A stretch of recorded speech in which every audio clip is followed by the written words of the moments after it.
Hey, if you wonder if you can actually connect your PlayStation controller into your Realme 10, yes, for sure you can do this, and in this video I'm going to show you how it works for the PS4 controller.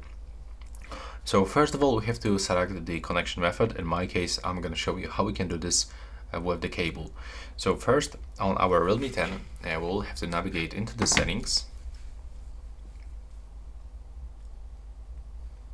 Then click on the search pool and type OTG connection. We have to activate the OTG right here, and as you can see, it will be automatically turned off in the next 10 minutes if you are not using it.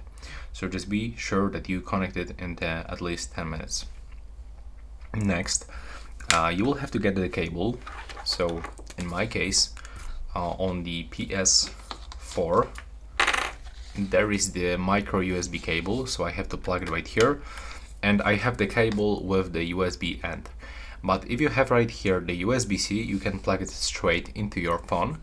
But if you don't have it, like in my case, you will have to get this small USB-A USB-C adapter and plug it just like this.